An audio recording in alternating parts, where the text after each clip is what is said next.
Veja no ICL Notícias, segunda edição. O mundo de olho em Gaza. Trump fala em fim do terror no Oriente Médio. This is the historic dawn of a new Middle East. Enquanto Lula diz que problema do Brasil não é com Israel, mas com Benjamin Netanyahu. Olha que Netanyahu não for mais governo, não haverá nenhum problema entre Brasil e Israel.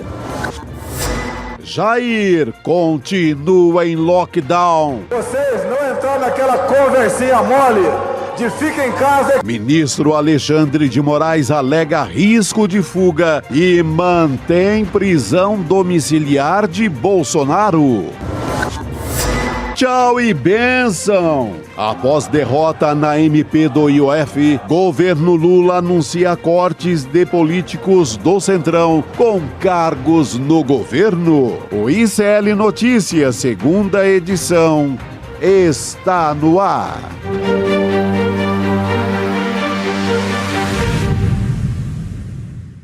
Olá, boa tarde, seja muito bem-vindo, seja muito bem-vinda. O ICL Notícias segunda edição está começando mais uma semana nos seus canais do Instituto Conhecimento Liberta, Eduardo Moreira, também no canal da Voz Trabalhadora no YouTube. Boa tarde para você que nos ouve pela Web Rádio São João, em Quixadá, no Ceará, também na Rádio Cultural, na região da cidade de Torres, no Rio Grande do Sul. Hoje é segunda-feira, gente. Vamos segurar firme aí, que hoje ainda é dia 13 de outubro de 2025. Chico Sá, já aqui segurando na minha mão, firme. Opa, muito firme. Nessa segunda sem lei, né?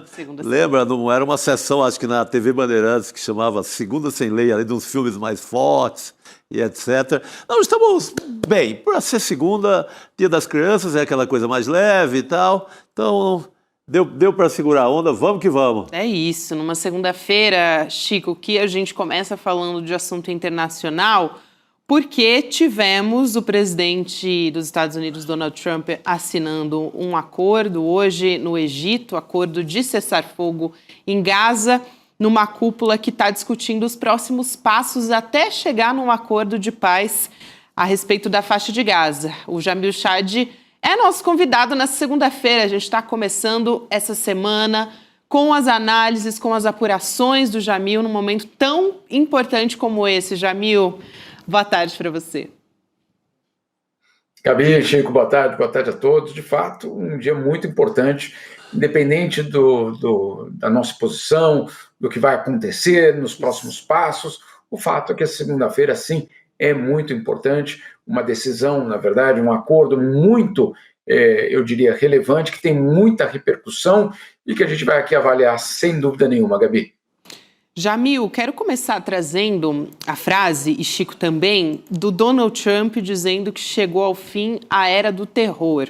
Ele fez um discurso no parlamento de Israel, depois que o Hamas libertou 20 reféns israelenses que estavam sequestrados desde outubro de 2023. Então a gente tem um trecho da fala do Trump para a gente começar a nossa conversa. Vamos ouvir.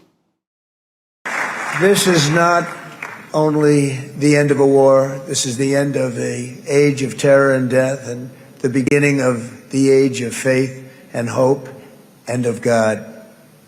It's the start of a grand concord and lasting harmony for Israel and all the nations of what will soon be a truly magnificent region. I believe that so strongly. This is the historic dawn of a new Middle East. Aqui, Jamil, para quem nos acompanha só em áudio, dá um resumo um pouco do que o Donald Trump falou. Ele estava dizendo que não é só o fim da guerra, é o começo de algo que tem fé e esperança. Ele falou de Deus também, disse que é o novo Oriente Médio que está começando agora, um início histórico para isso. E ele também falou de uma duradoura harmonia para Israel e todas as nações. Está bastante otimista o Donald Trump nessa fala, né, Chico? Esse pacifista lá, mas enquanto isso os Estados Unidos pegam fogo, né? Ele tem esse tipo de paz, ele diz que pratica num lugar, no outro não, mas há muita desconfiança, não é? Ainda, não é, Jamil? Em Gaza, acho que você perguntar, não reina essa certeza toda, essa certeza divina veiculada aí pelo Trump, né, Jamil? Não, vamos por partes. A primeira delas é de que o que ele está dizendo, que é uma nova era a partir da força, não a partir de um entendimento. Eu vou dar um exemplo. Nos 20 pontos, no plano de 20 pontos que ele tem para o futuro de Gaza, nenhum deles fala no reconhecimento do Estado palestino. Nenhum deles. O último ponto, Chico, o último deles diz o seguinte, que israelenses e palestinos vão coexistir pacificamente. Mas não fala num Estado palestino, fala em coexistir. Aonde? Aonde exatamente? Num Estado qual soberania palestina garantida, ou num protetorado, ou num Estado israelense na qual eles serão cidadãos de segunda classe, ou todos expulsos da faixa de Gaza e de outros lugares e vão viver na Jordânia, onde já existem milhões de palestinos. O que é que vai acontecer exatamente? Né? Então, é muito importante a gente entender que, claro, ele não foi conversar com um parlamento árabe, ele foi conversar com o parlamento de Israel e disse, além dessas frases todas que vocês citaram, é um momento de triunfo para Israel. Triunfo quer dizer o que exatamente nesse contexto? É o fim da causa palestina ou é a modificação completa da causa palestina para algum outro roteiro que ainda nós vamos descobrir? Então, antes de mais nada, a desconfiança é por conta dos próximos passos. Ninguém nega, e estamos todos aliviados, justamente com a liberação dos reféns israelenses, com a volta de 1.700 prisioneiros palestinos, tudo isso é muito positivo. Mas nós não podemos achar que um cessar-fogo é um acordo de paz. Esse em primeiro lugar. Segundo lugar, um acordo de paz não é um acordo de paz imposta, porque senão ele não é duradouro, senão ele é uma capitulação, senão ele é uma conquista, ele é uma vitória, mas ele não é um acordo de paz. Então vamos com muita cautela, porque, claro, outros momentos de cessar-fogo já foram anunciados. O último deles durou 60 dias, ou seja, não foi pouco, foram 60 dias, e depois Israel voltou com uma força ainda maior do que tinha antes. Então, para a gente ser muito cauteloso. Ninguém aqui está torcendo pela volta da guerra, do genocídio, etc. Não é nada disso. Mas, insisto, é ainda muito cedo para a gente simplesmente dizer uma nova era para o Oriente Médio, onde todos serão iguais. Iguais ou nem tanto. Então, tudo isso ainda vamos aguardar para ver. O Jamil fala sobre esse triunfo para Israel. Teve uma frase do Trump que foi muito emblemática ali, porque ele falou com o presidente israelense, o Isaac Herzog, pedindo para perdoar o primeiro-ministro Netanyahu por acusações de corrupção. Então isso já dá assim, um pouco do termômetro também de como está essa relação e quais são os objetivos ali. A gente vai assistir essa fala também e volta a conversar com o Jamil. Hey, I have an idea. Mr. President, why don't you give him a pardon? Give him a pardon. Whether we like it or not, this has been one of the greatest wartime presidents. This has been one of the greatest wartime presidents. And cigars and champagne, who the hell cares about that? Jamil, ele diz, um dos maiores presidentes em tempos de guerra. Olha o que está acontecendo na faixa de Gaza, uma declaração como essa, no meio de um cessar-fogo, eu não diria nem que é de mau gosto, assim, é completamente estapafúrdia. Não, e dito da forma que foi, né? Eu tenho um sonho, né? Porque eu tenho uma ideia, mais uma dessas ideias triunfalistas, né, do Trump. É importante a gente entender por que ele disse isso hoje também. Uma das realidades de Benjamin Netanyahu até o dia 6 de outubro de 2023 eram protestos constantes em Tel Aviv pelos israelenses contra ele, né? Então, o governo dele vivia uma situação extremamente delicada. Ele não era um nome de consenso, ele apenas era o primeiro-ministro porque ele costurou uma aliança com a extrema-direita israelense, aquela extrema-direita que sequer quer imaginar, basicamente, Gaza ainda sob controle palestino. Então, foi uma costura muito delicada para ele se manter como primeiro-ministro, com acusações de corrupção. A situação muda radicalmente a partir do dia 7 de outubro de 2023, com o ataque do Hamas, depois com toda a resposta de Israel, que foi qualificada pela Human Rights Watch, pela Anistia Internacional, pela Comissão de Investigação da ONU como genocídio. Não sou eu, estou falando, não é um adjetivo. Essa constatação não é um adjetivo. Olha aqui, tal pessoa é um genocida. Não, não é isso. Foi constatado a partir de fatos, a partir de uma avaliação legal de que ele cumpriu os requisitos para que o que aconteceu fosse basicamente declarado como genocídio. Então, isso aconteceu. E aí a grande pergunta, Chico e Gabi, o que acontece a partir de agora, quando então existe um acordo, quando esses reféns são devolvidos, claro, os que ainda estão vivos, devolvidos para as suas famílias em Israel? O que será do dia seguinte do governo de Netanyahu? E aí, claro, vem essa frase de Donald Trump. Vamos esquecer aquele detalhe de corrupção aqui e vamos seguir com esse cara, porque afinal de contas ele é um grande presidente num tempo de guerra. É isso que ele está propondo. O que ele está dizendo é, vamos esquecer. Agora, eu fico imaginando o seguinte, vamos colocar aqui numa outra lógica, Chico, me ajuda aqui. Você pede perdão por algo que você não cometeu? Pois é. Não, né? Não costuma. Então, quando você... Desculpa, então tem alguma coisa errada nesse pedido do Donald Trump, porque ele ainda está, o processo ainda está correndo, obviamente, ele tem o direito de se defender e tudo isso, a gente sabe muito bem, mas aparentemente o que Donald Trump disse hoje na tribuna do parlamento israelense é de que sim, ele é culpado e que ele precisa de um perdão. Né? Que o primeiro-ministro precisa de um perdão. Então, é complicada essa frase, mas dá para entender o contexto. O contexto é, não sabemos o que vai acontecer no dia seguinte do governo Netanyahu, precisamos salvá-lo e, claro, para salvá-lo, ele vai precisar de um perdão presidencial. Aliás, Chico, para passar para você, só porque ele diz uma frase, né, charutos e champanhe, o Donald Trump disse isso ali quando ele estava fazendo aquele pedido, né, por que você não dá um perdão a ele? Ele fala, charuto e champanhe, quem se importa? Ele foi indiciado lá em 2019 em 3 processos e um deles tem uma acusação ali de que ele recebeu quase, na verdade, mais de R$1 milhão, estou fazendo aqui o equivalente, né, no valor da moeda, em presente de empresários. E dentre esses presentes a gente está falando aqui de champanhe, de charuto, por isso que o Donald Trump faz essa alusão aí, né? Essa alusão. Não, e lembre que antes da guerra... Não é só isso. Perdão. Não, completa aí, Jamil, você tem...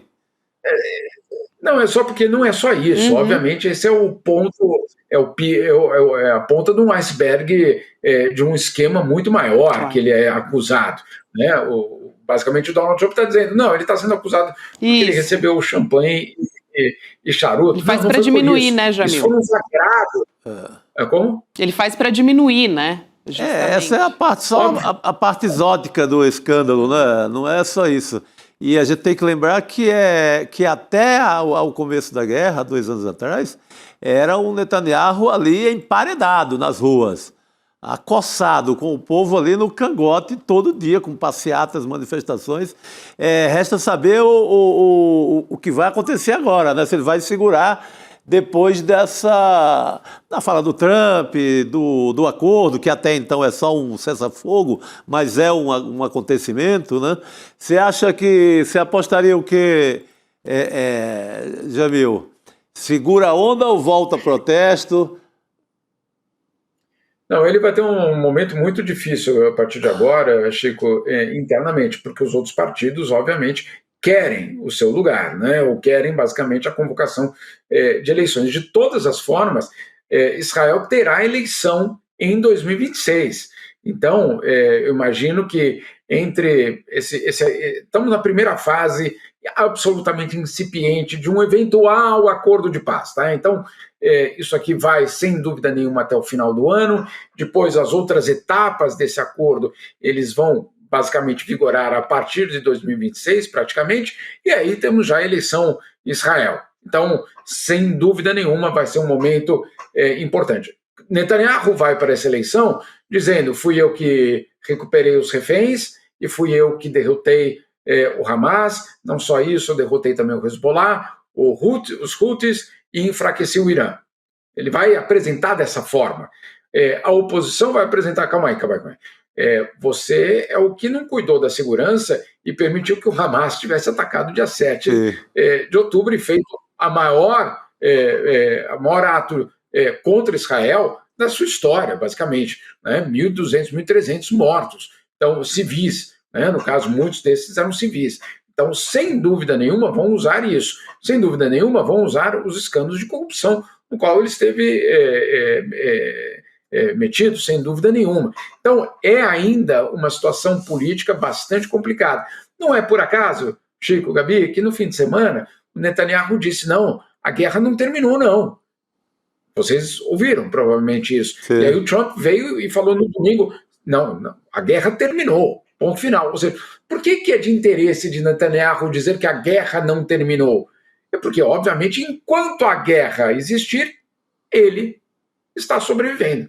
Essa é a verdade, essa é a realidade. Enquanto essa guerra sobreviver, ele, politicamente, também sobrevive.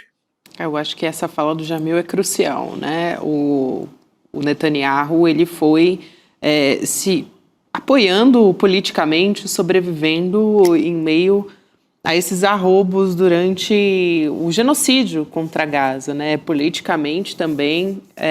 A gente teve também, Jamil, acho que é um termômetro político muito importante, esses protestos durante a presença do Donald Trump no parlamento israelense.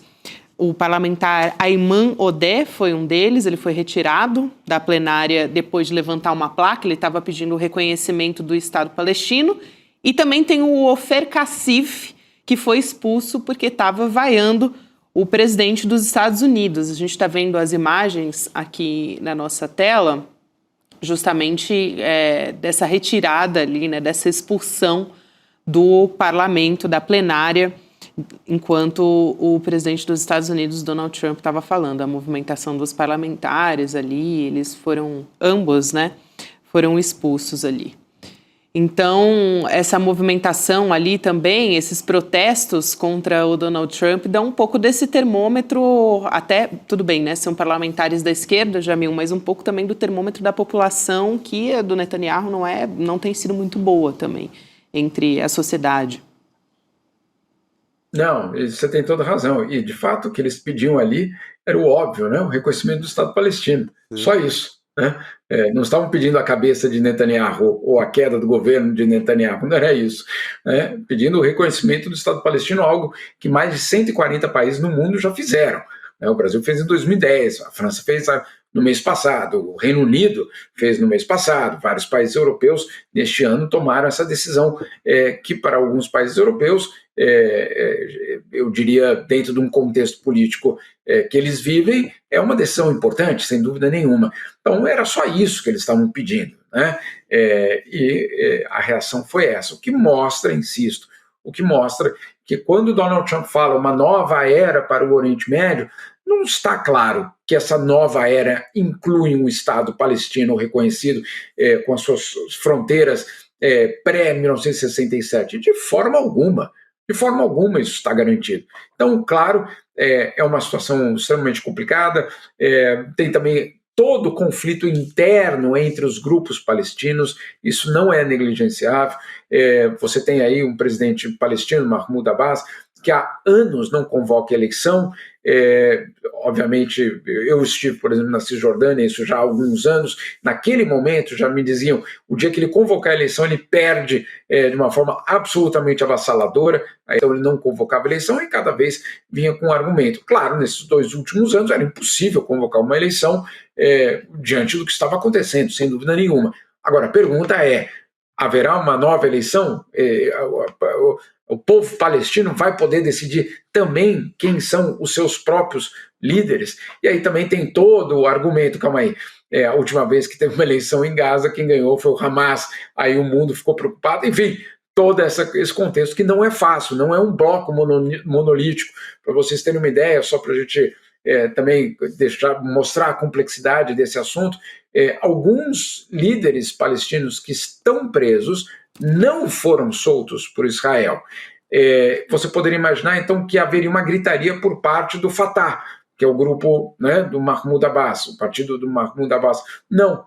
Por quê? Porque ele sabe que aquelas pessoas que estão presas, se forem liberadas, são praticamente os grandes vencedores da próxima eleição ou da eventual próxima eleição que a autoridade palestina realize. Então, também tinha um interesse da parte dos palestinos de manter essas pessoas presas. Enfim, não é nada fácil. O Oriente Médio não é um local de obviedades, de grupos monolíticos, não, é muito mais complexo do que isso. Agora, sem dúvida nenhuma, o que me preocupa, e eu acho que muita gente tem comentado isso, é que nos próximos meses, pelo menos do jeito que está sendo desenhado, não há a garantia da autodeterminação do povo palestino. Não está em nenhum lugar do acordo do plano de 20 pontos de Donald Trump. Não, o que se vê é assim, que há uma única certeza você tem uma parada no genocídio e o povo palestino segue com todas as incertezas com as quais caminhava ao longo do tempo, ao longo da história. Né? Você tem genocídio, exato. Parou, mas o Trump não garante, não diz o dia seguinte, não diz se é solução de 2 estados, o que é, para onde vai, se o povo palestino vai para o Egito, vai para Cisjordânia, nada, não se tem, né, rumo algum. E aquela história, Chico, não, mas podem ficar, quem quiser pode ficar. Então, mas pode ficar sob qual governo? Sob qual administração? Eles vão poder ter a liberdade que eles gostariam de ter ou não? Então, outro dia, por exemplo, os 2 anos, né, do dia 7 de outubro, né, que, claro, é para ser marcado, porque, claro, representou um sofrimento muito grande para as famílias israelenses, sem dúvida nenhuma. Mas então vamos comemorar outras coisas? Vamos marcar outros fatos? Vamos. Então, olha, 18 anos do bloqueio sobre Gaza. Eu não ouço ano a ano a gente falando, olha, mais um ano de bloqueio sobre Gaza. Não há, né, essa marca. Insisto, a marca sobre os 2 anos precisa ser, eu diria, colocada na agenda, um sofrimento do povo, basicamente daquelas famílias israelenses que sim sofreram, e esse sofrimento precisa ser reconhecido sem dúvida nenhuma. Mas usar aquilo de uma forma, eu diria, isolada, não considerar 18 anos, por exemplo, de bloqueio em Israel. 58 anos de ocupação ilegal de terras palestinas. 58 anos. Poderia ter marcado o ano 50 da ocupação ilegal, né? Também não foi feito. 77 anos do Nakba. Ou seja, tem muita data aí para ser lembrada. Lembrada não no sentido de comemoração, mas no sentido de que essa história é extremamente complicada, é extremamente complexa, e querer reduzir tudo isso a uma data, ou um fato, ou algum tipo de resposta, eu diria, fácil, isso não pode acontecer, obviamente que não. Jamil e Chico, eu quero aproveitar aqui e também trazer uma fala do presidente Lula, porque ele está lá em Roma, né? Ele participou do Fórum Mundial de Alimentação, também teve falas em relação a isso, e a gente vai trazer aqui também ao longo do programa. Mas ele falou mais uma vez sobre Gaza, usou esse momento para falar sobre Gaza, e achei muito simbólico, porque, enfim, o presidente Lula tem essa marca da gestão dele, de falar sobre a fome, né? De ter isso como uma das principais bandeiras de resolução da presidência de Lula, e ele falou sobre a fome como arma de guerra, mencionando o que está acontecendo na faixa de Gaza como um dos exemplos. Então, ele disse que o Brasil não tem problemas com Israel, só com o primeiro-ministro, o Benjamin Netanyahu. Então, aproveito para trazer essa fala aqui também do presidente Lula em Roma. Vamos assistir. O Brasil não tem problema com Israel. O Brasil tem problema com Netanyahu. Olha que Netanyahu não for mais governo, não haverá nenhum problema entre Brasil e Israel, que sempre tiveram uma relação muito boa. Nós sabemos o papel que o povo judeu tem feito, inclusive lutando contra a atitude do Netanyahu. Nós sabemos que o povo judeu não concordava em muita parte com aquela guerra. Eu estou feliz porque, veja, eu não sei se é definitivo ou não, mas eu estou feliz porque é um começo muito promissor. Aí a fala do presidente Lula, Jamil, para você comentar aqui também com a gente. Ele faz uma distinção que eu acho que é uma distinção muito importante. Sim. Entre o povo judeu e o governo de Benjamin Netanyahu. Não há nenhuma dúvida de que ninguém aqui está se referindo ao povo judeu. Não. Estamos aqui e falando, obviamente, em crimes contra a humanidade, crimes de guerra e genocídio, em relação a um governo específico, que tem uma responsabilidade específica, e não contra o Estado de Israel. Não é o projeto brasileiro, por exemplo, o não reconhecimento do Estado de Israel. Muito pelo contrário, o que o Brasil quer é o reconhecimento da existência de dois Estados que possam coexistir de forma pacífica e respeitar as suas próprias fronteiras e ter essas fronteiras respeitadas em termos internacionais também. Então, o Brasil, sem dúvida nenhuma, tem uma embaixada em Tel Aviv, ou seja, reconhece o Estado de Israel. Não há nenhuma dúvida de que a relação com Israel é uma relação histórica, uma relação que vai precisar continuar. Não há nenhuma questão em relação ao povo judeu. O que o presidente Lula está colocando de uma forma muito óbvia é que a questão é com o governo de Netanyahu, né, que é uma outra história. Passado esse governo, ou virando a página de alguma forma, o Brasil não pensa em romper relações com o Estado de Israel. Não há nenhum projeto e jamais esse projeto passará basicamente a fazer parte de alguma política externa brasileira, porque isso obviamente vai contra tudo que o Brasil defende desde a sua, basicamente, adesão à ONU há 80 anos, que é justamente a coexistência, a soberania, a autodeterminação dos povos. Todos são os princípios fundamentais da política externa brasileira. Não do presidente Lula, ao longo da história. O presidente Lula, Chico, que tem adotado uma posição muito clara em relação ao genocídio em Gaza, desde o início, e fazendo essa distinção, porque muita gente tem transformado as falas como uma maneira de dizer que o presidente Lula, na verdade, está atacando. Exato, houve muita tentativa de transformar o Lula como inimigo do povo de Israel, o que é deturpar as falas, uma mentira. Você tem entidades judaicas aqui no Brasil que tentaram ajudar o Netanyahu nesse sentido. O governo do Netanyahu declara Lula persona não grata. Foi feita toda uma campanha para deixar as coisas confusas ali, né? E confundir todo mundo, dizendo, não, Lula é inimigo de Israel. Então foi uma bela oportunidade nessa visita a Roma de colocar a coisa ali no papel. Olha, não é nada disso. Minha bronca é com o Netanyahu, não tenho bronca nenhuma com o povo judeu, muito pelo contrário, eu louvo a longa história de convivência harmoniosa. Jamil. Sem dúvida nenhuma, e de fato eu presenciei aqui na ONU em Genebra várias ocasiões uma relação muito boa entre a embaixadora de Israel e o embaixador brasileiro.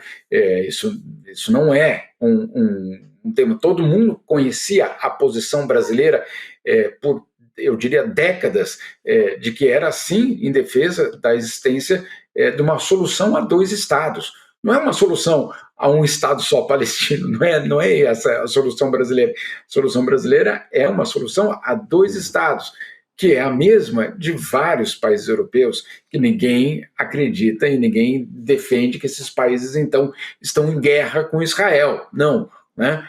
Simplesmente defendem a existência, ou pelo menos o direito do povo palestino também poder existir. É só isso. Agora, claro, numa região extremamente conturbada, numa região que, obviamente, tem todo um histórico que, insisto, não adianta a gente explicar os fenômenos no Oriente Médio a partir de algo que aconteceu na semana passada. a gente não vai chegar a lugar nenhum se a gente começar a falar da semana passada. Nós temos sim de recorrer à história. A história, infelizmente, é longa, infelizmente, ela é cheia de contornos perigosos, de colonialismo, etc, etc. Tudo isso faz parte da história do Oriente Médio. Sem isso, se a gente não entender esse contexto muito mais complexo, é muito difícil, eu diria, simplesmente formar uma opinião e dizer, não, é isso aqui. Eu uso sempre como um exemplo o seguinte, não, então calma aí, então tira todo aquele povo de lá que ele está sofrendo e ponto final. Então, tirar um povo de um território que está sendo disputado há décadas é basicamente abrir caminho para, em primeiro lugar, uma limpeza étnica, sem dúvida nenhuma, e encerrar, basicamente, a causa palestina. O que é a causa palestina? A luta de um povo por sua terra. É só isso. Né? Então, quando você diz, não, olha, como já está tudo destruído mesmo, gente, olha, infelizmente não vai dar para ficar. Melhor vocês irem para outro lugar. Bom, aí eu diria, aí é o triunfo mesmo de Israel, porque aí você conclui, depois de 2 anos, basicamente a retirada completa dessas pessoas dessa região.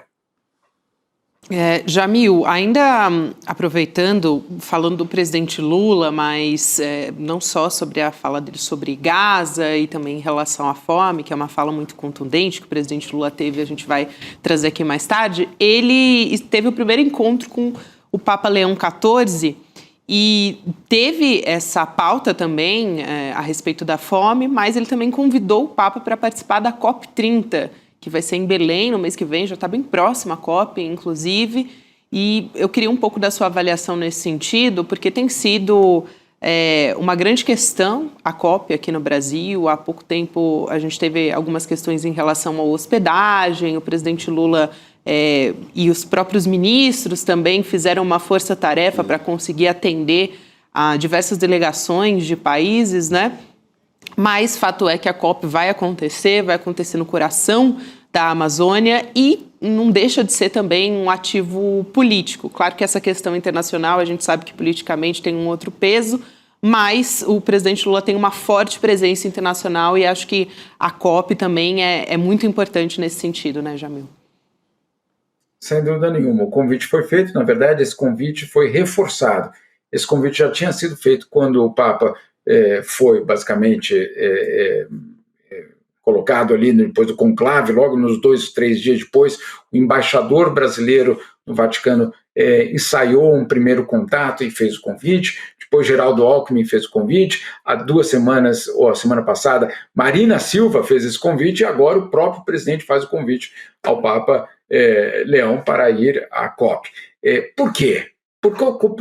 Por que essa obsessão, basicamente, pelo Papa Leão? Porque ele, de fato, ele passou muito tempo da vida dele na Amazônia peruana.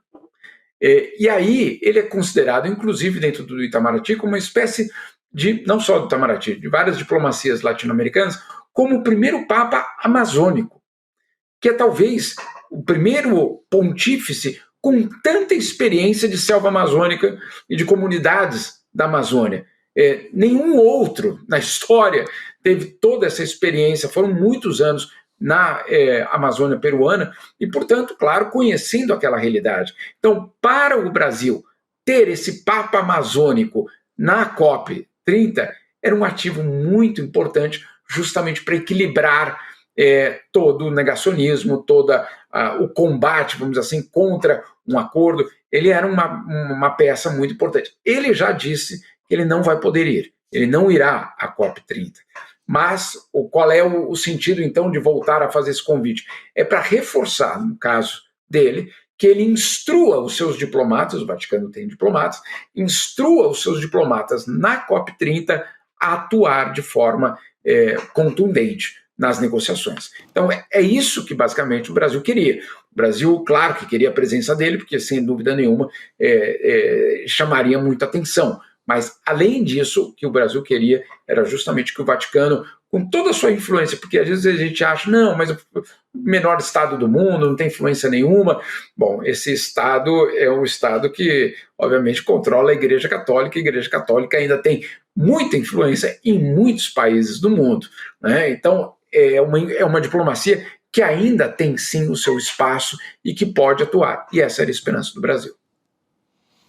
Muito bom. É isso, Jamil. Importante ter você aqui com a gente nessa segunda-feira, traduzindo um pouco do que é essa fase desse cessar-fogo. Como você disse, está muito longe ainda da gente ter um acordo de paz, mas a gente está se apegando também numa esperança, né? A gente precisa, para os palestinos também. Obrigada, Jamil. A gente se vê em breve. Bom trabalho por aí, querido. Sem dúvida, e foi muito emocionante ver todas as imagens dos palestinos se abraçando, muito. Se reencontrando, tendo acesso a alimentos, tendo acesso à água, voltando para suas casas ainda que destruídas. Quem conhece a região sabe que, principalmente os mais velhos, continuam andando com uma chave pendurada no pescoço, na correntinha. Era a chave das suas casas originais. Claro, são os idosos hoje que andam com essas chaves, são aquelas pessoas que em 48, depois, basicamente, no começo dos anos 50, foram obrigados a deixar suas casas. Eles andam ainda com essas chaves, dizendo, um dia eu volto para essas minhas casas. Então, é mais um capítulo muito dramático da história do povo palestino. É isso, Jamil. Obrigada, querido. Foi realmente muito emocionante. Muito bom. Espera ver imagens, enfim, positivas, né, dos palestinos podendo retornar às suas casas e tendo acesso ao mínimo, é o que a gente está falando ainda. Obrigada. Obrigado, querido. Boa noite. Boa noite, Jamil. Seguimos aqui, falando ainda sobre assuntos internacionais, trazendo o Rodrigo Viana para a nossa mesa. Chegando, homem, boa tarde. O homem das causas boa noite, urgentes. Venha para a nossa formação aqui, o homem das causas urgentes. Muito bem. Estou acompanhando aí toda a análise de vocês, as imagens... E 2.000 palestinos e 20 reféns, né, israelenses. Foi uma troca, né? A primeira fase desse acordo, né, Rodrigo? E a gente espera que realmente esse cessar-fogo perdure e que as negociações sigam para realmente a gente chegar a um acordo de paz. A gente sabe que existe um caminho gigantesco de uma coisa até chegar a outra, mas o Jamil sempre está por dentro dos bastidores, tem muitas fontes também ali para trazer como é que as coisas estão se encaminhando. Uma fala do presidente Lula muito simbólica, sempre foi nesse sentido, mais uma hoje, sendo bem direto sobre o posicionamento em relação ao Netanyahu, né? Sim, que o problema do Brasil nunca foi com Israel, né? Isso. O Brasil foi um dos países que ajudaram a criar o Estado de Israel, né? No Conselho da ONU, na Assembleia da ONU, e tem uma relação histórica com Israel, mas o problema do Brasil é com um governo de extrema-direita que pratica colonialismo e extermínio, né? Esse era o problema. E é ainda o problema, porque isso não está sanado. Tentou humilhar, lembra aquele embaixador que eles tentaram humilhar assim, em público, de uma forma inacreditável assim, nas relações de países. Então a bronca é com ele, a bronca é Netanyahu, não é com o povo de Israel. É isso. Muito bem. E falando aqui, olhando para a nossa América Latina, semana passada a gente teve a estreia aqui do documentário Vai para a Argentina, com o Eduardo Moreira trazendo vários aspectos de como está a situação econômica na Argentina e de várias falácias, né, que são propagadas, Rodrigo, como se elas fossem verdade, né? Na verdade, sobre o que está acontecendo por lá, enfim, e de que tem muita gente passando fome, enfim, perda de direitos, ascensão do autoritarismo. O Javier Milei, que também não escondeu, assim como o Jair Bolsonaro, ele nunca escondeu ao que viria, né, Rodrigo? É a destruição, né? Aquele vídeo que ele vai cortando os ministérios, afuera, ciência e tecnologia, afuera, enfim, tudo, direitos humanos, afuera. E agora ele está com mais um problema, né? Você viu que a principal ministra do governo dele, a Bullrich, também está acusada de envolvimento com grupos narco lá na Argentina. Porque na semana passada a gente noticiou bastante aqui que o principal líder parlamentar do Milei teve que renunciar à candidatura no parlamento porque estava acusado de envolvimento com um narco-empresário. E agora a Patrícia Bullrich, que é a ministra da Segurança e Justiça, que foi candidata a presidenta, também está com uma denúncia. É a manchete principal hoje do Página 12 de ter recebido doação de gente ligada aos narcotraficantes. Então o governo do Milei está uma situação terrível, mas ele ainda tem, viu? Eu estava olhando as pesquisas nesse fim de semana, ele tem de 30% a 40% de apoio. Não é que ele também está se desfazendo, está acabando o governo de um dia para o outro. está se enfraquecendo, mas ainda tem um apoio que garanta que ele vá aos trancos e barrancos levando o governo dele, mesmo minoritário.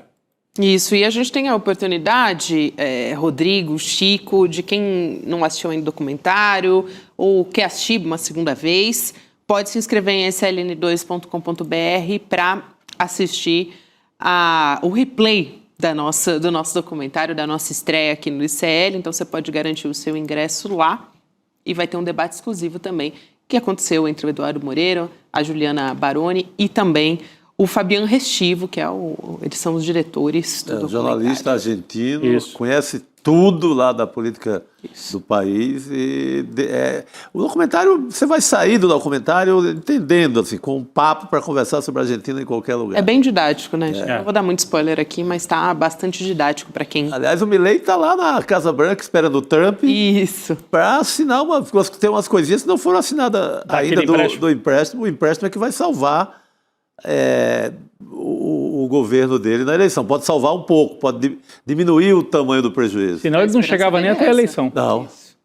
Isso sem contar a questão do Congresso, né? Que o Milei está sem apoio algum para também apoiar as propostas que ele precisa. Mas a gente segue por aqui também olhando para a política brasileira.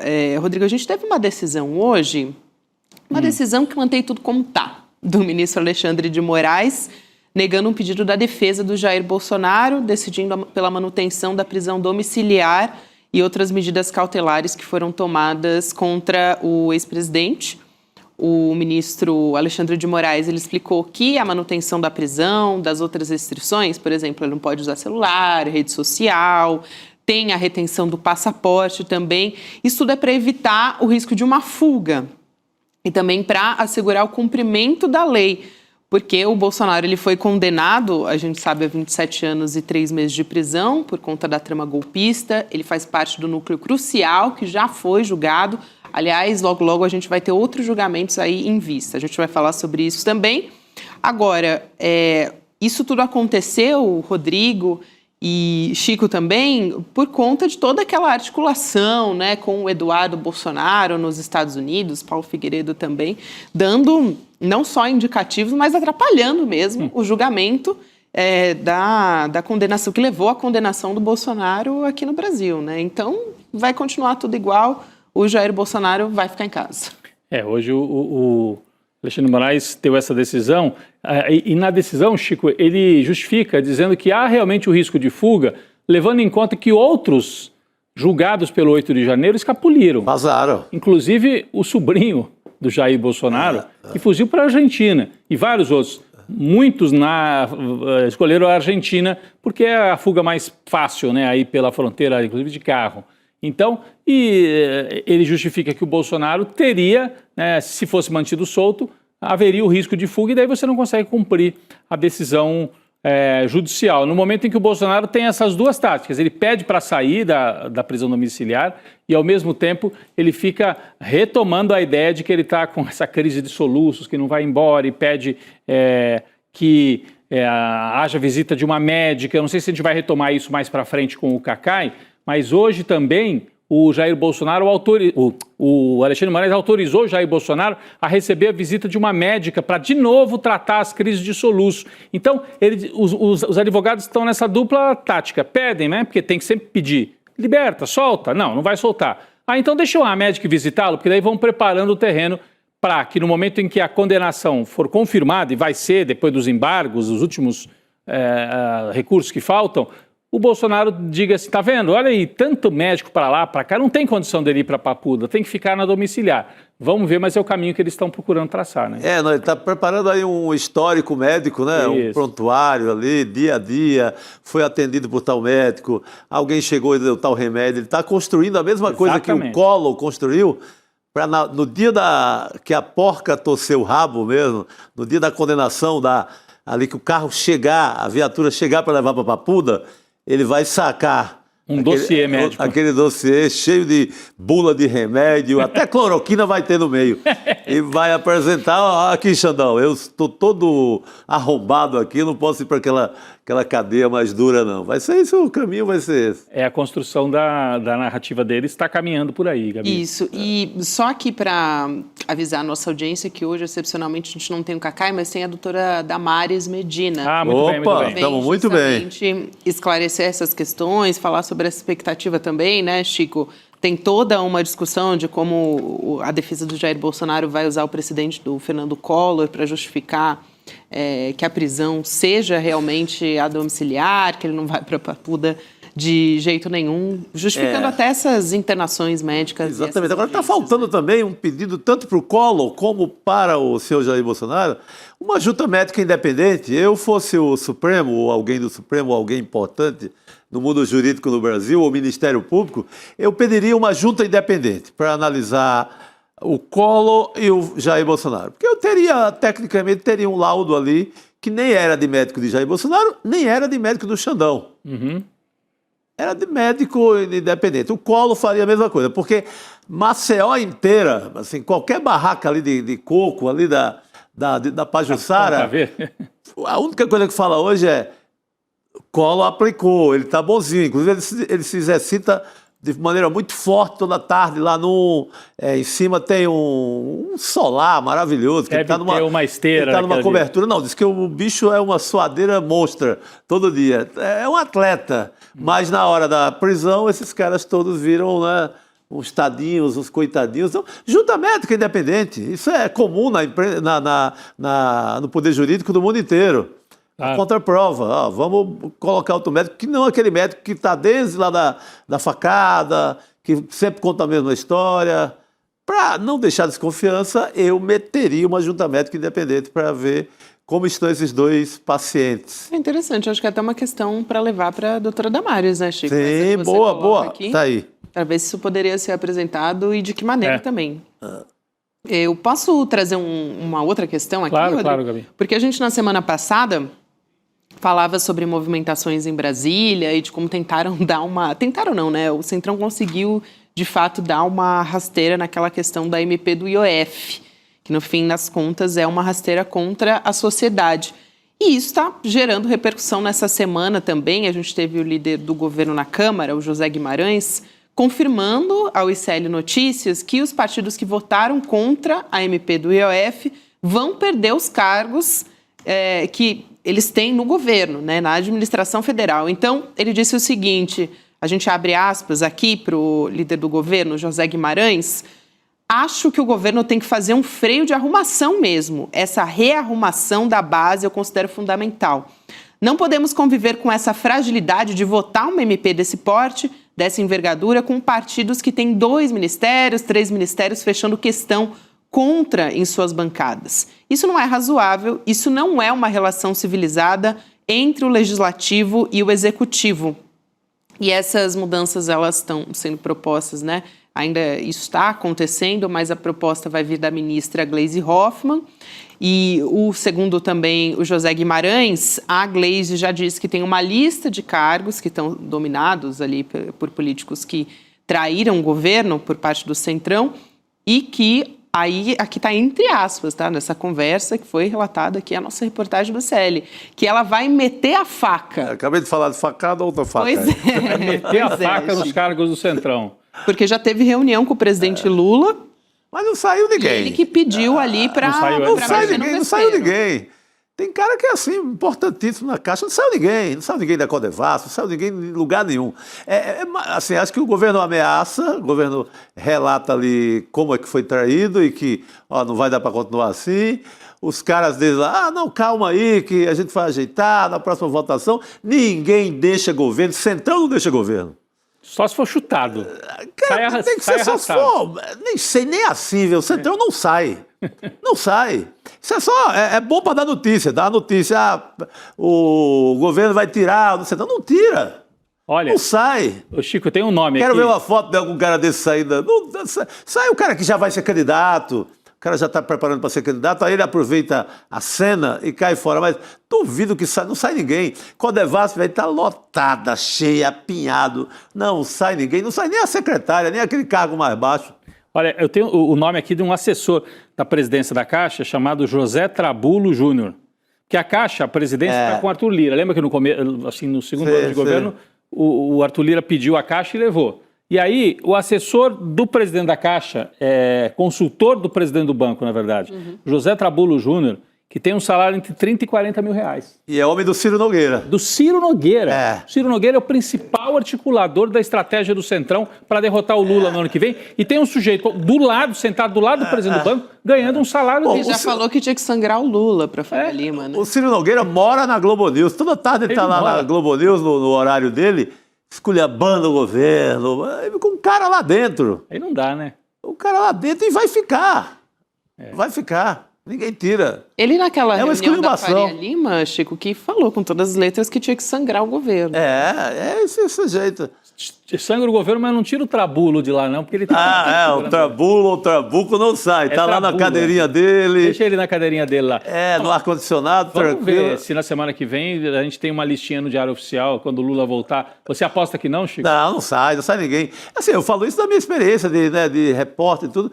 Todas essas matérias saem, mas ninguém vai lá para fazer a foto de alguém saindo. Tomara que amanhã alguém me desminta com uma foto. Olha, fulano limpando a gaveta, Trabulo limpando a gaveta, largando esses 30 e tantos mil, além dos negócios que faz, além dos prefeitos que recebe, além de todas as atitudes eleitorais que tomam dentro desses órgãos. A turma da Codevasf, que é ali um ninho de corrupção e das emendas do orçamento secreto. Não sai ninguém, vai ficar... Eles tiram onda, deve estar lá cantando parabéns de aniversário de mais um lá, hoje à tarde, como toda a repartição, e nada acontece. O G1 está dizendo que vão se confirmar as exonerações. Vamos ver, Chico. Que inclusive desses nomes... Eu torço por isso, tomara. Então, dá um nome do Trabulo, dá um nome de uma segunda pessoa importante na Caixa Econômica Federal, que também é meu xará, Rodrigo, também teria que ser exonerado. Dão os nomes também de gente na Codevasp, no IFAM, Instituto do Patrimônio Histórico, no Maranhão, tem gente ligada à União Brasil. A Codevasp é um monte, né? Codevasp é uma Companhia de Desenvolvimento do São Francisco. Então, vamos aguardar. Tem que ver o Diário Oficial. Nem o Kassab, segundo está dizendo o G1 aqui, nem o Kassab se salvou dessa, né? Assim, dos indicados. O Kassab é jeitoso. Não tira nenhuma prima do Kassab daí, não tira ninguém. O Kassab deu metade dos votos do partido dele para derrotar o Lula nessa MP. Mas vai ali, manhoso, vai ali. Não, Lula, peraí, vamos esperar. Eu sou aliado de vocês lá do Piauí, sou aliado de vocês não sei aonde, naquela cidade lá da Bahia. Deixa o menino aí. O menino começou a engordar agora lá no cargo, deixa o menino engordar mais um pouquinho e vai seguindo. A gente falou, você citou, Rodrigo, todos os lugares aqui que a Glaze, segundo essas apurações, está passando pente fino, né? Vai meter a faca. Vai meter a faca, segundo disseram aqui. Você é muito educada, Gabi. Né, não é pente fino, é meter a faca. Isso, meter a faca, que é o IFAM, Codevasf, a Caixa, o DENIT e também as superintendências do Ministério da Agricultura. É claro que a gente vai aguardar a publicação no Diário Oficial. Vou dormir torcendo por isso, uma fotinha de alguém limpando a gaveta, mas olha, isso não acontece, viu? Agora, Chico e Rodrigo, eu queria trazer aqui uma fala muito curiosa. A gente está falando aqui sobre essas movimentações do governo e tudo mais. O presidente Lula, ele foi perguntado sobre uma personagem da extrema-direita que foi meio abandonada pelo bolsonarismo nos últimos tempos, né? Que foi a Carla Zambelli. E ele está numa viagem a Roma. Tiveram diversas questões que foram colocadas ali, por exemplo, quem vem da indicação do Barroso e tal. E também perguntaram sobre a Carla Zambelli, porque ela está presa na Itália, justamente. E aí ele deu uma resposta um tanto quanto inusitada. Vamos ver o que o presidente Lula disse? A deputada Carla Zambelli está presa na Itália, o Brasil está pedindo a extradição dela. Eu queria saber se o senhor falou sobre isso nesses últimos dias aqui em Roma e se o senhor acha que isso pode trazer algum ruído nas relações Brasil-Itália, como aconteceu na época do caso Battisti. Eu nem lembrava desse nome. Se você não pergunta, eu nem sabia que ela estava aqui ou não. Para mim é uma pessoa, sabe, que não merece respeito de que é uma democracia. Também ela vai pagar pelo que fez, ou aqui ou no Brasil. Portanto, é uma questão da justiça, não é uma questão minha. Eu nem lembrava desse nome. Para quem não está assistindo também, né, não está vendo o vídeo, Lula. Enquanto a repórter está perguntando, ele está fazendo um não com a cabeça. Assim, sério que você vai me perguntar desse assunto aqui em Roma mesmo, né? Mas faz algum sentido, né? Claro. Porque ela está presa lá em Roma, a jornalista faz bem de levar isso para a coletiva. E Carla Zambelli foi eleita com um caminhão de votos, vamos falar a verdade. É que depois ela jogou fora esse patrimônio político dela, mas ela estava cotada para voos maiores, né? Só que ela fez uma bobagem atrás da outra, se envolveu lá na história do hacker, saiu armada na véspera da eleição, ainda assim teve quase 1 milhão de votos, né? Foi das mais votadas aqui, ou quase 1 milhão, agora eu não lembro de cabeça, mas foi das mais votadas. Sim, né? a votação espetacular. Então não é propriamente alguém assim que o Lula não lembraria, né? Ele estava sendo um pouco irônico, e como querendo dizer, isso aí já é carta fora do baralho.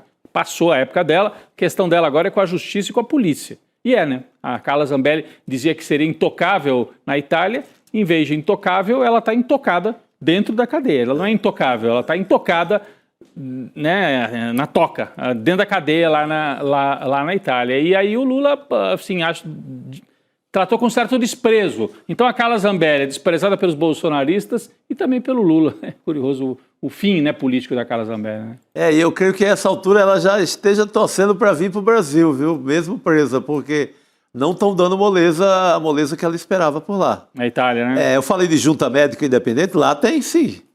Teve, né? Porque lá... ela pediu para ir para a prisão domiciliar e não deram, não. Sim, porque vai lá um médico sério. Diz que ela tinha condições. Um médico sem nenhum viés ideológico e tal. O médico faz uma análise técnica e diz: tem condição de ficar aqui ou não tem? E a Carla Zambelli vai aguardar presa a decisão de ser ou não é deportada. automática, né, Rodrigo? Tem todo um processo realmente que demanda para que a decisão de que ela seja extraditada ou não. Mas ela está aguardando. Enquanto isso, aguarda presa por decisão da Justiça.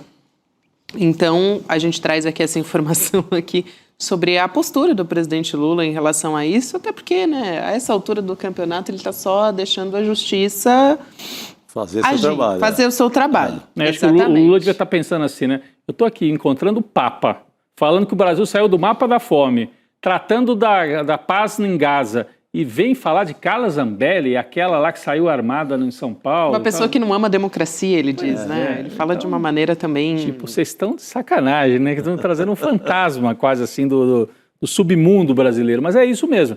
É um fantasma do submundo que teve muito voto e que está presa na Itália. É isso. E, Rodrigo, tem também uma outra questão aqui que eu queria trazer. Daqui a pouquinho a doutora Damares Medina vai vir conversar com a gente e ela pode até tirar dúvidas em relação a todas essas questões aqui que estão nos meandros jurídicos todos. Mas tem uma história também de um decreto que foi publicado. Vou trazer os detalhes dessa história e contextualizar para a gente entender que o governo publicou um decreto ampliando o acesso à primeira-dama aos serviços do gabinete pessoal do presidente da República. Né? O que isso significa? Essa medida está permitindo que a Janja Lula da Silva conte com funcionários, cargos comissionados e também orçamento próprio para desenvolver projetos e representações oficiais. As ações e viagens oficiais também da primeira-dama passam a ter um respaldo jurídico nessa situação. E a extrema-direita falou a respeito disso. Deputados bolsonaristas, o Sócrates Cavalcante, que é líder do PL, também o Coronel Zucco, eles apresentaram projetos de lei para barrar esse plano do governo. O que o Sócrates falou a respeito disso? Abre aspas, ampliar os poderes da primeira-dama com o intuito de promover a imagem dela perante o eleitorado da esquerda às custas do dinheiro dos contribuintes. Janja não concorreu a qualquer cargo.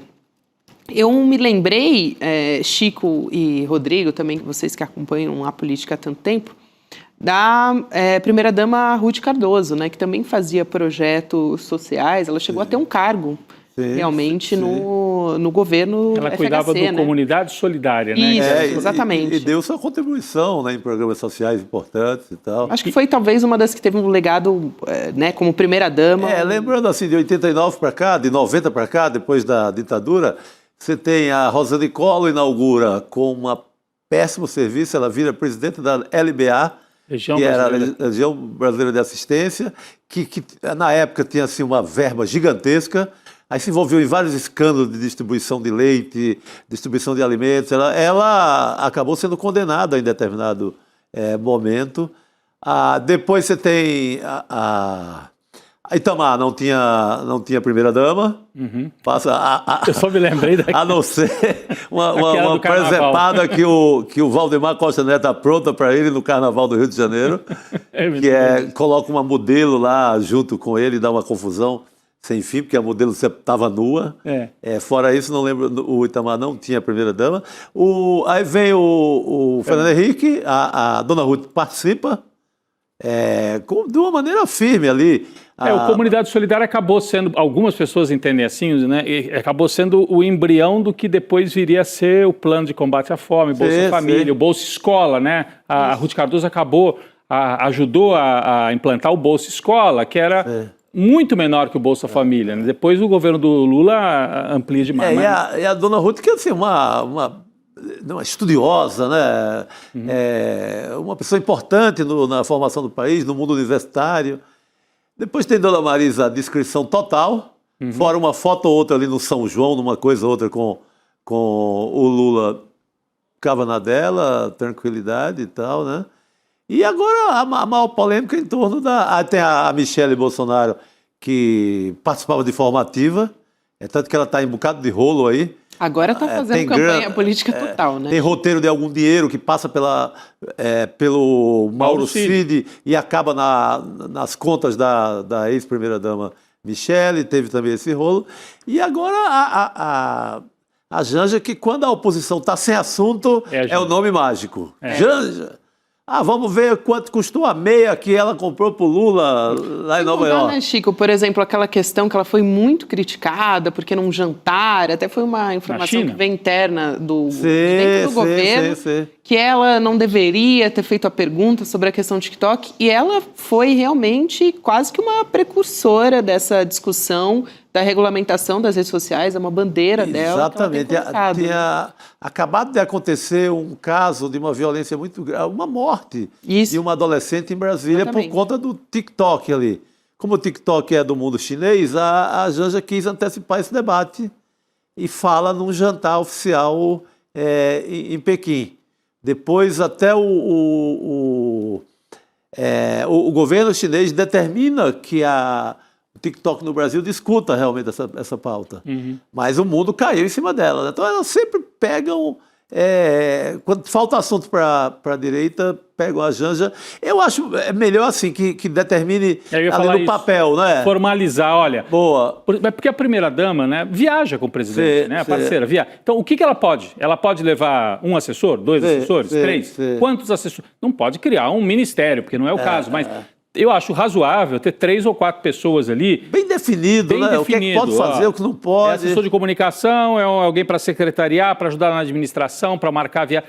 Tem que ter, né, uma estrutura mínima. E a gente precisa saber. E não pode ser muito também, não pode ser uma festa. Mas, até então, por uma questão de transparência. De transparência. Né? Então é um decreto, justamente o governo está querendo organizar isso. Porque senão fica assim, pega o fulano ou a fulana que trabalha lá na presidência e empresta para ajudar a Janja na viagem. Aí é ruim, porque daí fica na informalidade e aí, né, tem que ter algo assim bem organizado. Senão fica o Mauro Cid. O Mauro Cid pagava a despesa da escola dos filhos, da filha da Michele e do Bolsonaro.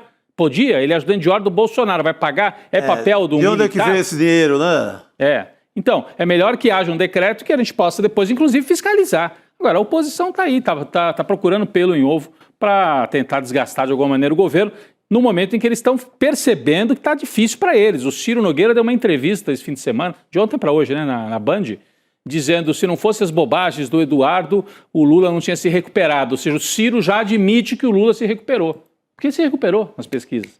Então eles estão vendo... E bate publicamente no Eduardo também, né? Bateu publicamente no Eduardo, disse que se não fosse o Eduardo, o Lula não teria conseguido fazer o que fez, que ele até entende, né? Porque o Eduardo, afinal, o pai dele está sendo atacado e tudo. Mas, de qualquer maneira, é um momento... Eles não esperavam chegar no final desse ano e ter essa dificuldade. Eles achavam que o cenário ia estar muito mais assim, o Tarcísio forte, o Bolsonaro sendo obrigado a aceitar o Tarcísio e fazendo um acordo para ser quem seria o vice. É isso, eles estavam esperando isso agora. E está tudo no ponto zero.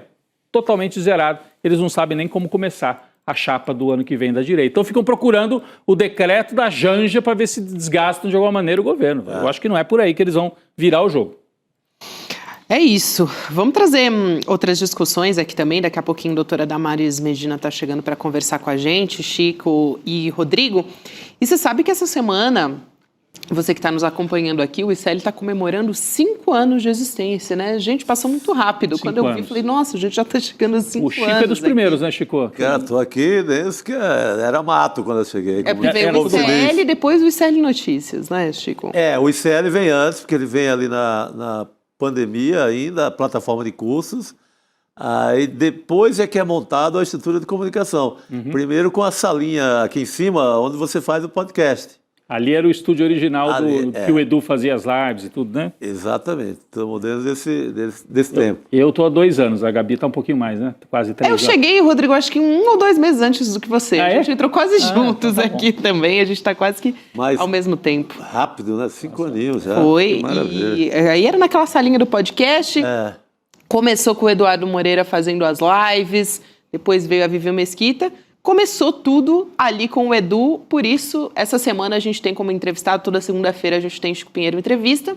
O entrevistado dessa segunda-feira é o Eduardo Moreira e a gente tem um trechinho dessa conversa do que te aguarda por aí, a partir das 7 horas da noite. Vamos assistir? Vamos lá.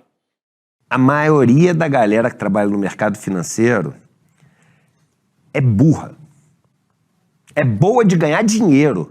Não é filtro. Para entrar no mercado financeiro, o filtro não é você ser inteligente, não é você ser culto. O filtro é você ser capaz de fazer o que precisa ser feito para ganhar dinheiro. Esse é o filtro. A gente tem que pensar em qual é o filtro que tem nos lugares. Porque o que é selecionado é o que passa na peneira.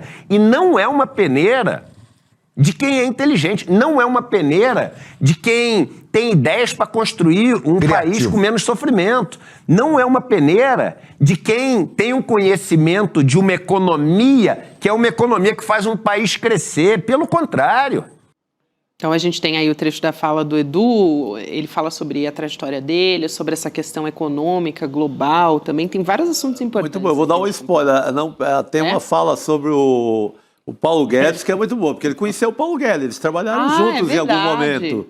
Então, olha, eu vi essa fala também. Olho no momento Paulo Guedes, muito legal. A hora que o Edu fala no mercado financeiro, eles são burros, me veio, não sei porquê, a cara do Paulo Guedes. Pois ele está aí nesse rolo. Isso. A gente vai entender já, porque a partir das 7 horas da noite, bem lembrado, Chico, esse trecho acho que é um dos principais, acho que já está até rodando aí, dá para ter um spoiler nas nossas redes também. E a gente falava aqui sobre o pronunciamento ao lado do presidente Lula em Roma, porque ele falou a respeito da Carla Zambelli, foi perguntado, né, deu aquela resposta, eu nem lembrava do nome dessa pessoa, não foi uma amante da democracia. E ele falou também sobre a indicação depois da saída do ministro Barroso do Supremo Tribunal Federal. Disse que não vai indicar um amigo para essa vaga, mas um nome gabaritado e que terá como função cumprir a Constituição brasileira. Essa foi a fala do presidente Lula lá em Roma, depois de participar de um Fórum Internacional da Alimentação. Vamos assistir. O que foi precipitado, que não estava previsto, foi o ministro Barroso se afastar com tanta rapidez. Eu imaginava que ele queria se afastar, mas eu imaginava que fosse demorar um pouco mais. Ora, na hora que ele se afastou, eu agora vou pensar quem indicar e como indicar. Eu quero uma pessoa, não sei se mulher ou homem, não sei se preto ou branco, eu quero uma pessoa que seja, antes de tudo, uma pessoa gabaritada para ser ministro da Suprema Corte. Eu não quero um amigo. Eu quero um ministro da Suprema Corte que terá como função específica cumprir a Constituição brasileira. Vamos chamar a nossa convidada, a doutora Damares Medina, advogada constitucionalista. Doutora Damares, boa noite, bom te receber por aqui. Boa noite. Boa noite, Gabi, boa noite, Chico, boa noite, Rodrigo, o prazer é todo meu e dificuldade, né, de estar aqui substituindo o Cacai. Imagina, doutora Damares, Cacai está sendo muito bem substituído hoje aqui na segunda-feira. Muito bem, sim. Aliás, já trazendo aqui essa fala do presidente Lula, quero muito a sua avaliação, porque tem alguns nomes que estão sendo mais cotados, tem o Jorge Messias, o Rodrigo Pacheco, tem a ala mais, né, do PT que quer o nome do Messias, pelo que a gente tem de apuração, e também a de próprios ministros do Supremo e de ala do Congresso Nacional que quer o nome do Pacheco. Mas há uma pressão também dos movimentos sociais pelo nome de uma mulher negra. Então, essa fala do presidente Lula, como é que você analisa, doutora Damares, num momento político como esse? E também o presidente Lula vai indicar, num componente ali de 11 ministros, 5 indicações do presidente Lula, né? Eu estava rindo aqui nos bastidores, escutando o presidente, quer dizer que ele não vai indicar um amigo, ele vai indicar um inimigo na Suprema Corte. Conta outra, né? Conta outra, né? Não recomendo, né? Bom, é curioso porque nesse segundo mandato, né, no terceiro mandato Lula, quando o presidente indicou o próprio advogado pessoal, Cristiano Zanin, e logo em seguida o ministro da Justiça, Flávio Dino, o que circulava nos bastidores era que o elemento fundamental seria a confiança, que o presidente indicaria um advogado, um jurista de confiança, pelo que ele teria enfrentado durante o impeachment da ex-presidente Dilma Rousseff. Porque se nós olharmos em perspectiva, a ex-presidente Dilma e o presidente Lula terão indicado, com essa saída agora, ao todo 15 ministros para o Supremo Tribunal Federal. E é histórico, desde a primeira indicação para o Supremo Tribunal Federal, nem os generais da ditadura indicaram tantos ministros para o Supremo. Mas o impeachment nos mostrou que a indicação presidencial em si não é garantia de que o tribunal vá julgar de acordo com o executivo, mas tem de fato uma função de aproximação do Supremo Tribunal Federal do Poder Executivo, o que nós vemos de uma forma muito clara nas pautas fiscais do Estado no Supremo Tribunal Federal. Os índices de vitória da Advocacia Geral da União, do Fisco, são muito superiores ao contribuinte, se nós considerarmos aí a pauta tributária do Tesouro no Supremo. A questão do Jorge Messias é que existe já uma tradição que não foi inaugurada por Lula de indicar o advogado-geral da União. Quem inaugurou isso foi o Fernando Henrique Cardoso, ao indicar o ministro Gilmar Mendes. Depois, o Lula indica o ministro Dias Toffoli, que era advogado do PT, depois foi nomeado advogado-geral da União e depois foi guindado a ministro do Supremo Tribunal Federal. O ex-presidente Jair Messias Bolsonaro indicou o André Mendonça, que era advogado-geral da União também. Então, existe, de fato, uma tradição do Supremo Tribunal Federal de indicar do presidente de indicar o advogado-geral da União, o que promove essa certa proximidade. Se nós analisarmos também os gabinetes dos ministros do Supremo Tribunal Federal, que é onde trabalham os assessores, nós temos uma forte presença dos advogados públicos, dos advogados da União, assessorando os ministros do Supremo Tribunal Federal. Agora, por outro lado, a indicação do ex-presidente do Senado Federal, o senador Rodrigo Pacheco, teria a função de dar uma representatividade mais geográfica para o Supremo Tribunal Federal e distanciar um pouco dessa captura do Supremo pelo Executivo.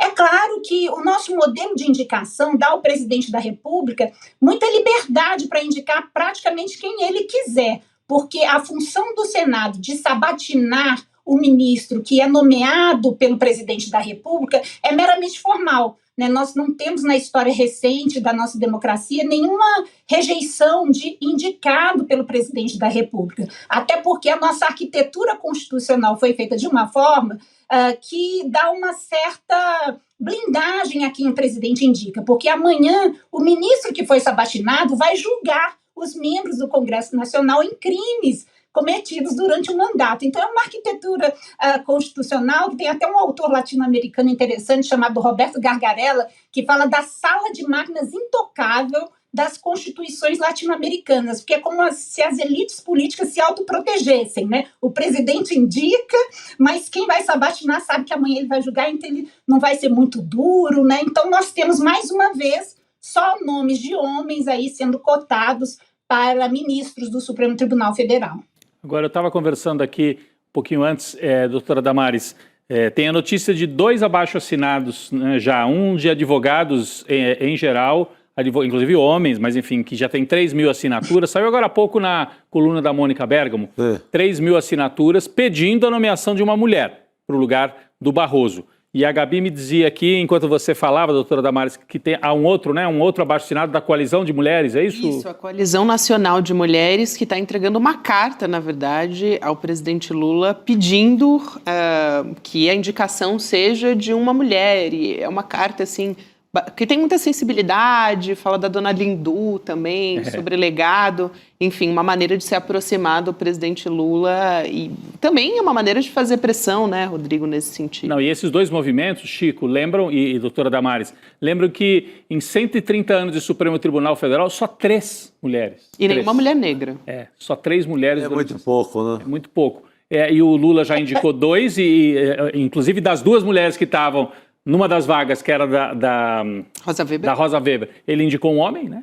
Então, talvez agora fosse o momento de voltar pelo menos às 2, que já era pouco, né? Então, agora eu queria perguntar para a doutora Damares, Chico, eu não sei se você queria comentar isso, mas eu ia perguntar se ela acha, porque ela está lá em Brasília e convive bastante nos bastidores e no meio jurídico, além de advogar no Supremo Tribunal Federal, se tem alguma possibilidade, se há algum sinal de que o Lula pode ir por esse caminho, porque ele disse nessa entrevista, Gabi, que nós mostramos, pode ser homem, pode ser mulher, então ele já deixa isso em aberto, né, Chico? Embora eu acho assim, tão endereçado ao Messias, ele está sempre contando, tem sempre alguém dentro do governo contando que o Messias foi paciente, esperou, que a vez dele era na hora do Flávio Dino e ele foi fiel, segurou, sabe? Eu não acredito que vá haver uma zebra aí, não. Mas quem sabe, quem conhece mesmo o assunto é a doutora Damares. Desculpa, Chico, só para complementar, vou devolver para um bolão de resposta da doutora Damares. Mas é porque os aliados do Bolsonaro estão tentando derrubar o nome do Messias. Não sei se vão ter força política para isso, mas eles estão tentando derrubar a indicação do Messias, que seria o nome favorito, segundo dizem. Algumas pessoas até dizem que ele já bateu o martelo a respeito disso, mas publicamente o presidente Lula disse que não. Que pode ser um homem, pode ser uma mulher, enfim. A gente já trouxe a fala aqui. Vai lá, doutora Damares. É uma discussão muito delicada, né? Porque o cargo de ministro do Supremo acaba sendo uma premiação por serviços prestados, né? Messias é aquele famoso Bessias da Lava Jato, que foi vazado lá quando o juiz Sérgio Moro ainda investigava o Lula, que foi levar o termo de posse para o então presidente hoje, Lula, assinar como ministro da Casa Civil, né? E que deu aso àquela liminar do ministro Gilmar Mendes, que suspendeu a posse sob o argumento de que Lula estaria tentando fugir da competência universal de Curitiba. Então, o cargo do ministro do Supremo acaba sendo uma premiação, como foi pelo advogado Cristiano Zanin, né, que foi responsável pela soltura do Lula, e agora seria essa premiação para o Bessias, né, que era, então, ajudante da presidente Dilma Rousseff. Mas quando nós olhamos, e lembrando que na última indicação, quando o Flávio Dino foi indicado, chegou a vazar uma notícia de que o Messias tinha sido indicado. Então, de fato, ele vem sendo cotado, o que leva a discussão a respeito de gênero sobre 2 aspectos muito relevantes. Primeiro, para nós refletirmos que se o elemento principal, né, porque nós sabemos que hoje, nas pós-graduações de direito, nas faculdades de direito, na ordem dos advogados do Brasil, as mulheres são maioria. Então, não é uma questão de formação, porque ele falou assim, eu vou indicar alguém qualificado, gabaritado. Então, em termos de currículo, mulheres hoje são mais doutoras em direito que homens. Em toda pós-graduação, estrito e lato sensu, há mais mulheres do que homens. Então, deixando essa questão de formação de lado, já que nós também somos doutoras, pós-doutoras, reconhecidas, autoras de livros, o segundo elemento principal para se indicar um ministro para o Supremo Tribunal Federal, já que aqui nós não somos como nos Estados Unidos, que tem aquele bipartidarismo, republicanos e democratas, seria a confiança. O que deixa a pergunta para nós aqui, como sociedade, refletirmos, será que não tem nenhuma mulher competente do círculo de confiança desses homens no poder? E aí eu gostaria de conectar esse assunto com o que se estava discutindo antes, do papel das primeiras damas, né? Infelizmente, o casamento continua sendo a principal forma de ascensão social da mulher na sociedade brasileira. É relegado para a mulher o papel de ser esposa do presidente, primeira-dama. Aí nós temos a Ruth Cardoso, que tinha uma carreira brilhante como acadêmica, doutora, e tinha o seu espaço próprio. Mas, por outro lado, nós temos Michele Bolsonaro, que é cogitada como ator político pelo simples fato de ser casada com o ex-presidente Jair Bolsonaro. Janja também é militante, política, socióloga, mas o currículo dela é ser casada com o presidente da República. Então, está na hora de nós começarmos a discutir por que nós, mulheres, não temos acesso a esses círculos nos quais a confiança é formada. Por que existe esse teto de vidro que homem só confia em homem? Onde são formados, né, esses vínculos de confiança? São nos charutos que se compartilham, nos jogos de futebol que as mulheres não estão participando, né? Porque nós queremos também fazer parte do poder, mas não como esposas ou como primeira-damas, mas também como ministras. Né? Nós temos a presidente do Tribunal Superior Militar, nós temos a primeira ministra indicada, que é uma loira de olhos verdes, né? E aí vemos também a questão de gênero, né? A primeira ministra do Supremo Tribunal Federal também foi loira de olhos verdes, Ellen Grace Northfleet.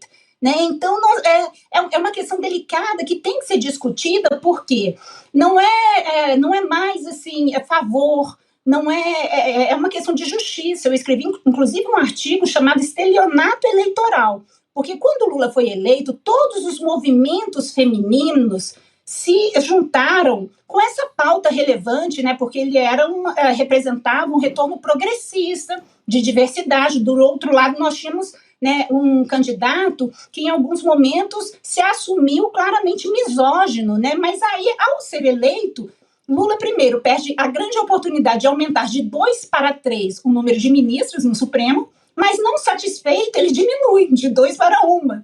Né? Então, agora nós nos vemos assim, alijadas de todas as formas. Eu vou além dessa visão de gênero. Eu creio que nós não precisamos de cotas, mas se as condições para indicação, né, se nós pudéssemos ter acesso também a esses círculos nos quais as confianças são formadas, eu creio que nós não precisaríamos estar aí disputando migalhas, né, de uma vaga. Vamos manter durante 20 anos apenas 2 mulheres no Supremo Tribunal Federal. Né? Na Suprema Corte dos Estados Unidos, nos anos 80, nós tínhamos uma única mulher, era Sandra O'Connor. Hoje, nos Estados Unidos, nós temos 5 homens e 4 mulheres. Em toda a Europa, a tendência é de paridade, é de igualdade. Então, é até ridículo, né, nós ficarmos discutindo se o Lula vai se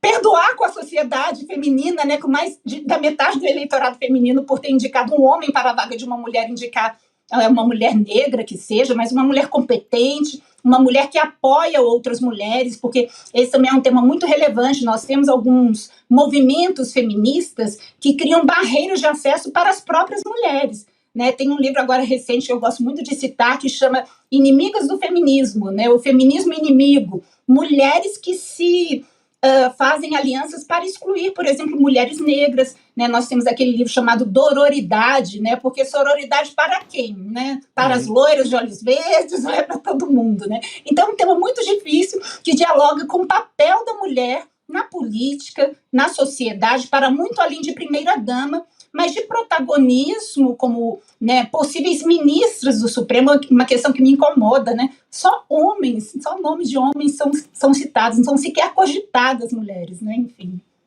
Me lembrou aquela frase da ministra Carmen Lúcia durante o julgamento, né, do Jair Bolsonaro, do Núcleo Crucial, que ela diz: nós ficamos caladas 2000 anos, a gente quer falar agora, né? E as mulheres podem falar por elas mesmas, inclusive Sim. ocupando esses cargos. Não, essa questão parece ser uma questão banal, mas é muito grave.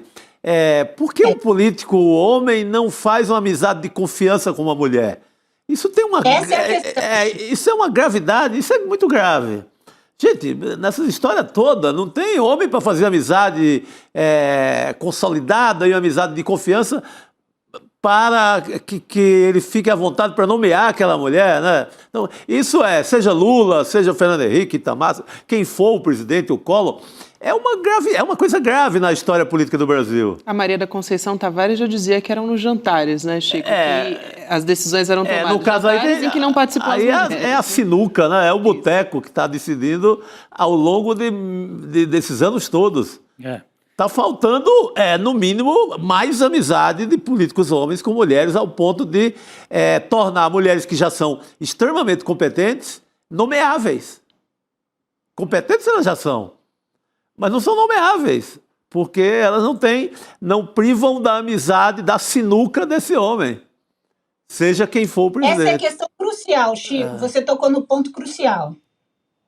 Você ia falar, Rodrigo? Não, eu ia só lembrar que o presidente Lula, o Chico falou de políticas de confiança, o Lula é até uma exceção, porque ele teve a Dilma como chefe da Casa Civil e depois a Dilma foi a candidata dele à presidenta. Eu não estou desculpando, dizendo que foi mas Lula... tem, mas e agora a Gleisi. Pelo menos tem no histórico dele, tem mulheres. A Gleisi tem a função de tratar com os políticos tradicionais lá do Congresso. Ela é que trata. Ela é que está fazendo a lista de corte dessa turma do Centrão hoje. Mas...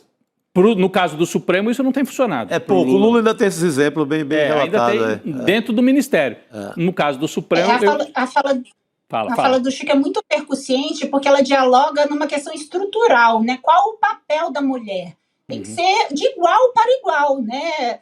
Onde se formam esses vínculos de confiança. E nós podemos, por exemplo, fazer uma brincadeira com a música popular brasileira, né? Como vai esperar que a mulher vai viver sem mentir, né? A mulher não é de confiança. Se você tem amizade com um colega homem, isso pode ser visto de uma forma erotizada. Então, nós temos que passar a ver a mulher no mundo profissional como igual, para desfrutar também desses espaços nos quais são formados laços de confiança, que sejam os jantares. Mulheres podem também participar de jantares, né? Não estamos mais naquela bela recatada do lar. Mulher não precisa estar só no lar. Ela pode trabalhar em todos os espaços e desfrutar com homens em posição de igualdade todos os ambientes sociais nos quais se formam esses vínculos de confiança, para serem também, quando surgirem essas vagas, cogitadas não só na perspectiva da competência, do currículo, mas da confiança também. Eu acho que essa é uma questão estrutural, eu tenho certeza que precisa mudar na política como um todo, para que nós não precisemos, né, ser esposas de ninguém para poder ter algum espaço na política. Sem dúvida, nos espaços de tomada de decisão, né, nos espaços de poder, doutora Damares. Muito obrigada. Sempre um prazer te receber aqui e especialmente falando com muita propriedade aqui num momento como esse que a gente espera aí pelo que vem depois do ministro Barroso. Obrigada, doutora Damares. Boa noite, querida. Prazer é todo meu. Obrigada. Boa noite a todos. Boa noite. Aí, é claro, um momento muito crucial para a nossa democracia, para o nosso Supremo Tribunal Federal, depois de ataques à nossa democracia. Sim. Então, alguém, claro, comprometido com tudo isso, né? Chico e Rodrigo também. Mas tem o que se formou, inclusive por conta da política de educação dos governos Lula, por conta das cotas, uma série de políticas cujo protagonista é o próprio Lula, isso permitiu que tivesse uma fartura de gente muito capaz, muito competente. É isso. Vamos chegando aqui ao final desse N2, Rodrigo. Essa semana acho que a gente vai ter muitos desdobramentos ainda lá em Brasília. Tem essa questão do sucessor ou da sucessora do ministro Barroso, também dessas saídas, né, de cargos relacionados a Centrão, que a gente está esperando também uma publicação diária oficial da União e todos os movimentos políticos que isso traz, sem contar a questão internacional também do Donald Trump e de como fica o cessar-fogo em Gaza. A gente está muito de olho em tudo isso. Amanhã a gente está de volta. Opa, aqui estaremos. E a partir de agora a gente vai acompanhar o Chico Pinheiro em entrevista, Eduardo Moreira, o entrevistado nessa semana em que o ICL completa 5 anos. Você acompanha a partir de agora. Amanhã a gente vai estar de volta aqui no N2 e também com informação a partir das 7 horas da manhã, já desde o desperto, e você vem junto com a gente. Rodrigo. Obrigado, Gabi. Chico, obrigado, Chico. Boa noite. Boa noite, querida. Todos. Obrigado. Amanhã estaremos de volta aqui no N2. Tchau, pessoal. Boa noite. Fala pessoal, tudo bem? Leandro Demore aqui para dar uma notícia incrível. O ICL tem sua própria revista digital, a revista Liberta, um novo espaço de jornalismo profundo, crítico, com a nossa cara, feito para quem quer entender o Brasil e o mundo além da superfície. Na revista Liberta, você vai encontrar os maiores articulistas e colunistas com análise sobre política, cultura, atualidades e, claro, muito pensamento crítico. Esse vai ser o nosso espaço semanal de reflexão em profundidade. Faça agora mesmo a sua assinatura. Acesse icl.com.br/revista. E se você já é aluno ou aluna de algum curso do ICL, tem um benefício especial para fazer parte disso com a gente. Um desconto exclusivo para garantir a sua assinatura. Revista Liberta, é o ICL em profundidade. Olá, eu sou a Juliana Baroni e tô aqui para te fazer um convite. Toda terça-feira às 19 horas tem o Precisamos Conversar, um programa de debates feminino. A gente tem que ver, tem que analisar. Ninguém tá querendo defender causas. Elas defendem algo até a página B. Foi mais ou menos uma aqui no Instituto Conhecimento Liberta e também nos canais do Eduardo Moreira. Então, você não pode perder. Um beijo, até lá!